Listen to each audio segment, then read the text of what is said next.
Welcome to the Deep Dive. We've got a lot to unpack today, looking at some really significant shifts in U.S. immigration policy. We'll be focusing on recent ICE enforcement actions and also this, well, highly controversial new detention facility down in Florida.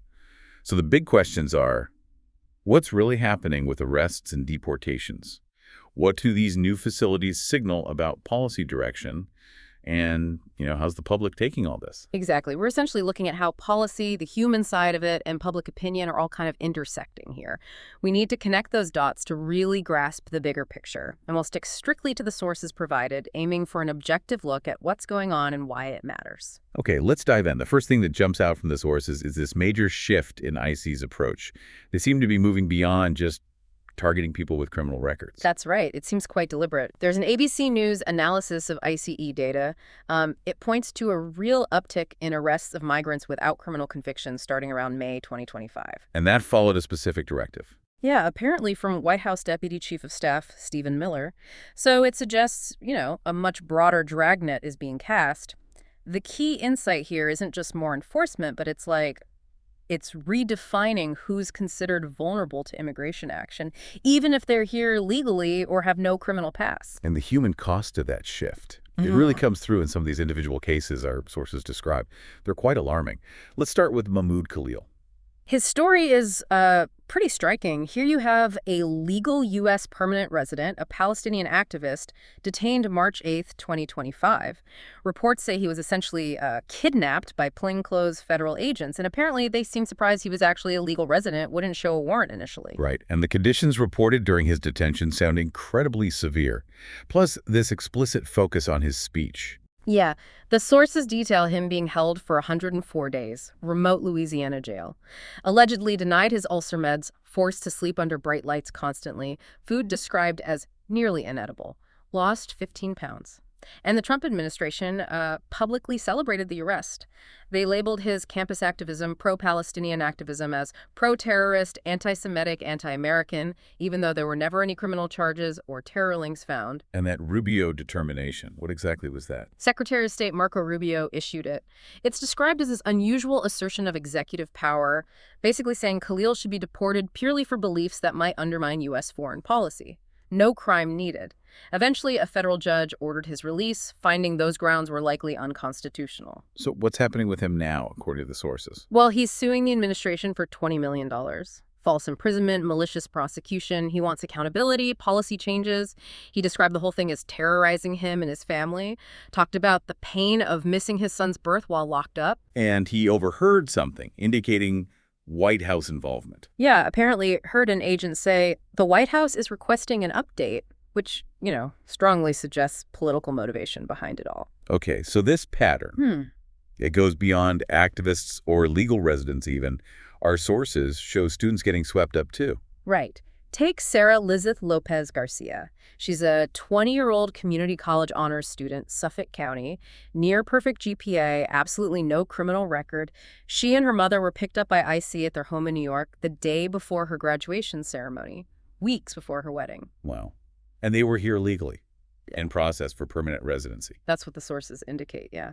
Her fiance said they were just treated like criminals, screamed at. It really shows how wide this net has become. And then there's the Kilmar Abrego Garcia case. That involves a wrongful deportation, plus these really shocking claims about fabricated evidence. Yeah, that one is quite something.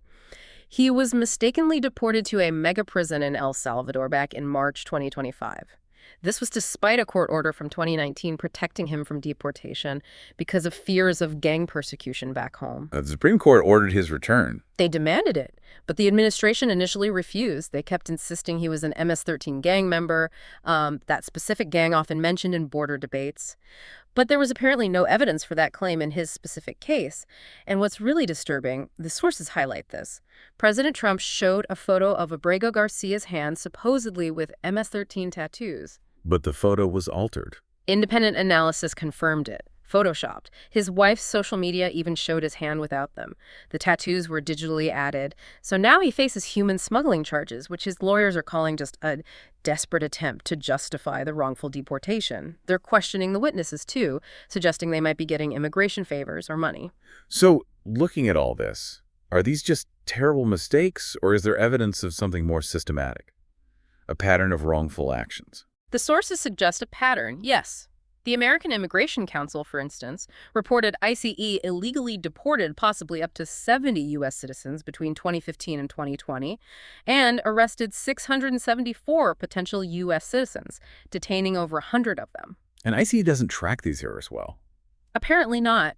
The Government Accountability Office found neither ICE nor CBP keep adequate records on this.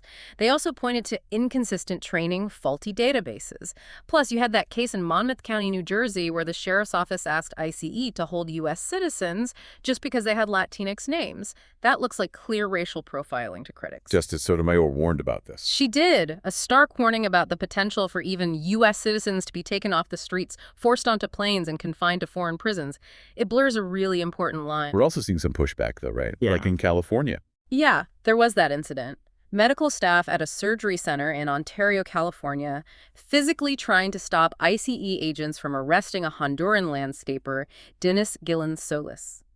They argued the agents didn't have a proper warrant. DHS then accuses the staff of assaulting law enforcement and even kidnapping because they pulled the man inside and locked the door. So serious tensions there. Definitely highlights the growing conflict and the legal gray areas in these kinds of operations. Okay, let's shift focus now to that new facility in Florida. The administration calls it Alligator Alcatraz. Critics have used a much heavier term, Alligator Auschwitz.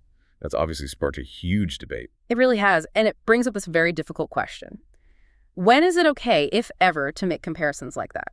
Our sources showed different perspectives. Some Jewish watchdog groups argue it diminishes the Holocaust, understandably. But then you have others, like Andrea Pitzer, she's a historian who studies concentration camps, arguing that, objectively speaking, Alligator Alcatraz fits the definition of a concentration camp. And Rabbi Amos Chorny. He cautions against false equivalencies with Auschwitz specifically, but still urges people to hear the echoes of history. He makes the point that, law does not require cruelty and security does not require inhumanity. How does Pitzer define concentration camp for it to apply here? What's her reasoning? Her definition is about mass civilian detention without real trials, targeting vulnerable groups for political reasons, ethnicity, race, religion, political views, rather than actual crimes they've committed. And she points out this isn't just about the Nazis. There are historical precedents, Spain, Great Britain in colonial times, even the U.S. internment of Japanese Americans during World War II. They fit that definition too. And the reported conditions inside this Florida facility, they certainly don't sound typical. No, not at all. Sources describe detainees being treated, quote, like animals. Allegations include lacking bathing water for days, food with maggots, constant bright lights, huge mosquitoes. As big as elephants was one description. People denied medication, having their Bibles taken away, and structurally it seems flawed too. Built supposedly for a Category 2 hurricane, but it flooded badly after just a normal Florida rainstorm. Roofs and walls trembling. Doesn't sound very secure or well thought out, especially given the location. Right. It's deep in the Florida Everglades, a remote swamp. Think extreme heat, humidity, bad storms, dangerous terrain, venomous snakes, insects carrying diseases, alligators, crocodiles. It's all there. And House Democrats called the placement itself. They called putting vulnerable immigrants in such a hostile and lethal environment morally reprehensible, inherently cruel, and starkly violates basic humanitarian standards.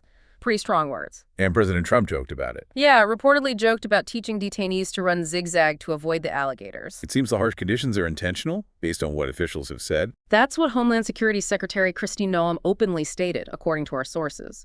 The forbidding conditions were meant to scare migrants into self-deporting.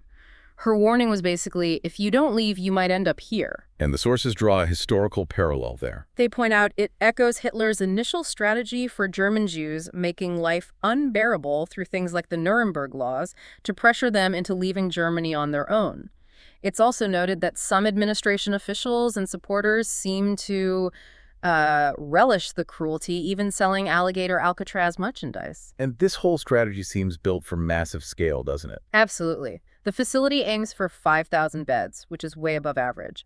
And the administration has funded a doubling of total immigrant detention capacity nationwide, potentially over 100,000 beds. This involves tripling ICC's budget, hiring 10,000 new agents. It's described as the single largest investment in detention and deportation in U.S. history. And potentially more facilities like this. Trump has apparently expressed interest in a whole network of similar sites across multiple states. Plus, the U.S. is already sending detainees to other countries, which is fueling fears among critics about a sort of global concentration camp network. So with all this, the aggressive enforcement, these facilities routing, what are the sources saying about public opinion? How is this landing with people? Well, if you connect these actions to recent polling, there seems to be a pretty significant gap between what the administration is doing and public approval. President Trump's overall job approval hit 38% in a June 2025 Quinnipiac poll. That's the lowest of his second term, the first time it dropped below 40%. That's quite a dip. And is it specifically linked to immigration? Seems likely. On immigration specifically, his approval was 43%, with 54% disapproving. And for deportations, even lower. 40% approval, 56% disapproval. So yeah, those numbers suggest a growing unease, maybe even dissatisfaction with how harsh these policies have become, including places like Alligator Alcatraz. Our sources also mention potential economic ripple effects. Yes. There was an ADP report in June showing the private sector actually lost 33,000 jobs. That was the first monthly loss in over 2 years. And experts cited in the sources suggested a link to mass deportations and also tariffs. Even Fed Chair Jerome Powell hinted they might have lowered interest rates sooner if not for Trump's tariff plans. And despite the federal push, there's also considerable resistance and legal pushback happening. Definitely. It really brings up questions about state versus federal power. The Supreme Court, for instance, recently shot down Florida's attempt to enforce its own anti-immigrant law, SB 4C. That was the one criminalizing transport of undocumented people. Yeah. And allowing local police arrests. Exactly. The ACLU argued, and the courts seem to agree, that states just can't regulate immigration like that. It leads to racial profiling, discrimination, and Florida wasn't alone. Similar state laws in Texas, Oklahoma, Idaho, Iowa have also been blocked or defeated. And some states are trying to protect residents. But yes, efforts like New Jersey's Immigrant Trust Act aim to shield people, citizens, and non-citizens alike from wrongful detention and deportation. So it really feels like this whole fight over who counts as American, who gets rights, is becoming more and more central. It absolutely is. When you see the administration taking aggressive steps against people legally, hear even talk of revoking naturalized citizenship or going after birthright citizenship, plus actions like that Monmouth County Sheriff's request, it signals a major shift. Yeah. One immigration attorney described that line between citizen and non-citizen as a frail, arbitrary partition, easily broken by racism, policing, or just government rhetoric, and that puts everyone's liberty at risk, essentially. And concerns about tactics, too.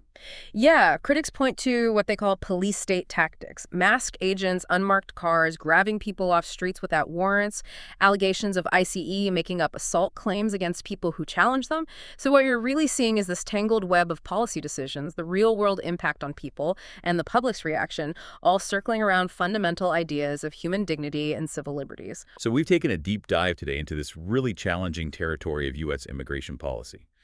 We've looked at ICD's expanding, sometimes controversial, actions, the emergence of places like Alligator Alcatraz, and how public opinion seems to be shifting based on those approval ratings. We've heard these individual stories that really underscore the human consequences: wrongful detentions, deportations, targeting speech. And I think what really stands out is how interconnected it all is. You have this surge in enforcement, right? Bankrolled by huge budget increases for ICE. That requires building more detention space, leading to facilities that, as we discussed, some are calling concentration camps. And that, in turn, ignites these intense public arguments and legal battles. It shows a society really wrestling with basic questions: human rights, due process, what lessons we take from history. It's definitely more than just border security. As Rabbi Chorny put it, it's a moral story about how we, as a society, police our borders, and fundamentally whether the law has to be cruel. Right. And the sources suggest the current situation, the cruelties reported, might not even be the final stage. Which leaves us with a pretty heavy question for you, the listener, to think about. In this age of, constant information, rapidly changing policies, how do we make sure that the drive for security doesn't end up completely eroding human dignity for anyone?